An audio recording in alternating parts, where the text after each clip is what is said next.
د مڼې روغتیایي ګټې.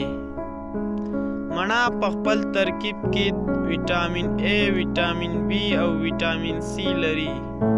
مڼه د اشتها راوړلو لپاره ګټوره میوه ده. هغه څوک چې د سالنډي ناروغۍ لري هغوی لپاره د مڼې خوړل ګټور دي. همدارنګه د مڼې خوړل قبضیت څخه مخنیوی کوي. سهار له مخې د قهوې له څښلو د مڼې خوړل ډېره ګټه لري. هره ورځ د مڼې خوړل مو د زړه له حملې څخه ژغوري. د مالټې روغتیایي ګټې.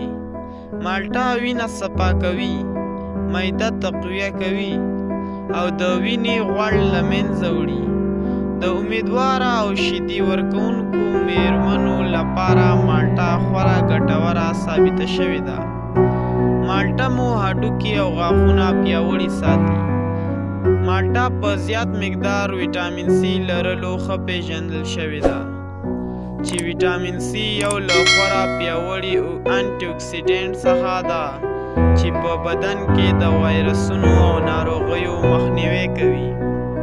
د کیوي روغتیایي ګټې. هره شپه تر ویده کېدو دمخه 2 دانې کیوي خوړل تاسو سره د ښه خوب کولو او د خوب په ژر راوستلو کې د پام وړ مرسته کوي، ځکه چې کیوي د سیروټونین په نوم د خوشحالۍ هورمون لري.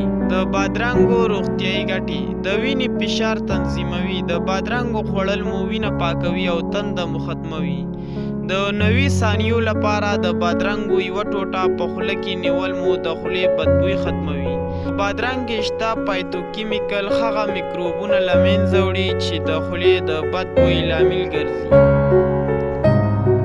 د ګازرو روغتیایي ګټې. ګازره د سترګو دید لپاره تر ټولو غوره غذا ده او همدارنګه غاښونو لپاره هم ګټوره ثابته شوې ده. د لیمو روغتیایي ګټې. لیمو د ویټامین C غوره سرچینه بلل کیږي. لیمو د پښتورګو ناروغیو لپاره ګټور ثابت شوی. همدارنګه لیمو له اوبو سره ګډ کړئ، تر څښلو وروسته مو د هاضمې سیستم اسانه کوي او لیمو د مخ داغونه پاکوي. د لیمو اوبه راواخلئ او پر مخ یې وموښئ او د 10 دقیقو وروسته مخ په پاکو اوبو ومینځئ. یا د عمل به د مخ د داغونو پاکولو لپاره ګټور ثابت شي. د انارو روغتیایي ګټې. انار جنسي قوت زیاتوي، زړه سالم ساتي، غاښونه مو قوي کوي. خواږه انار ټوخی او د بدن خارښ ختموي او هم د سترګو ژیړوالی له منځه وړي. همدارنګه انار د زړه درد کموي او د انارو په څېړلو سره ثابته شوې چې انار د نړۍ تر هرې بلې میوې زیاتې ګټې لري. د هندواڼې روغتیایي ګټې. هندواڼه هډوکي قوي کوي. هندواڼه بډوډي پاکوي.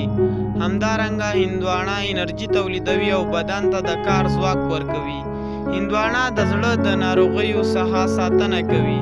هندواڼه په خپل ترکیب کې 92% اوبه لري چې د انسان په بدن کې د اوبو ډېرښت سبب کیږي. کله چې په بدن کې اوبه پوره شي بدن خپله دنده په ښه توګه اجرا کوي. دوستانو، که د هر ډول معلوماتي ویډیوګانو کتل غواړئ نو زموږ یوټیوب چینل در سره سبسکرایب کړئ او فیسبوک پاڼه فالو کړئ.